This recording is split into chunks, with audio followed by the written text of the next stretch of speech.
নমস্কার বন্ধুরা, মালার রান্নাঘরে আপনাদের সবাইকে স্বাগত।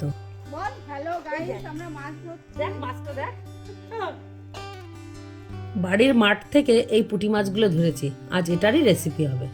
আর এই যে সায়নকে চালে তুলে দিয়েছি, গাছে অনেক উচ্ছে হয়েছে, সেগুলোই পাড়িয়ে নিচ্ছি। আজ এটা দিয়েই পুঁটি মাছ রান্না হবে। দেখুন কতগুলো উচ্ছে হয়েছে, গাছের একদম টাটকা উচ্ছে।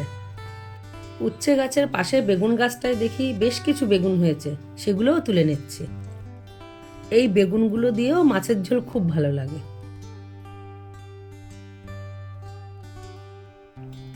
তো চলুন রান্নাটা শুরু করা যাক। এবার আমি উচ্ছেগুলো কেটে নেব।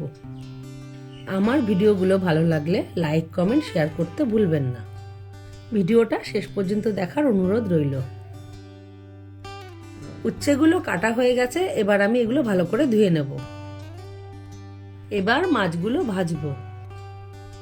প্রথমে কড়াইতে তেল দিয়ে দিলাম। এবার মাছগুলো লবণ আর হলুদ দিয়ে ভালো করে মাখিয়ে নিচ্ছি। মাছগুলো বেশ ছ্যাঁকা তেলে অল্প অল্প করে ভেজে নিচ্ছি।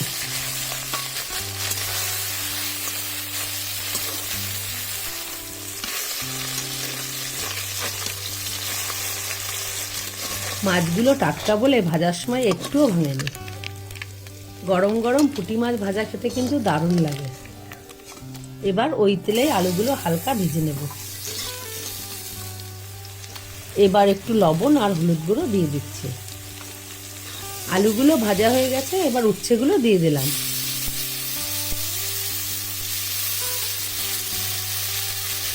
গাছের টাটকা উচ্ছে দিয়ে নিজের হাতে ধরা পুঁটি মাছ, বিষয়টা কিন্তু দারুণ জমে যাবে। এবার কয়েকটা কাঁচা লঙ্কা চেরা দিয়ে দিলাম। এবার পরিমাণ মতো জল দিয়ে দিচ্ছি।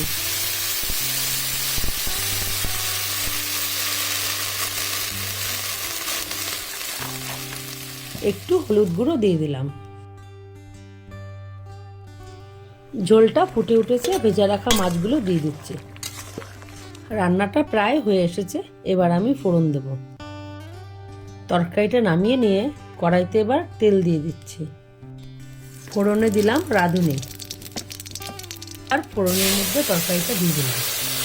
রান্নাটায় আমি শেষের দিকে ফোড়ন দিলাম, আপনারা চাইলে প্রথম দিকে ফোড়ন দিয়ে বানাতে পারেন।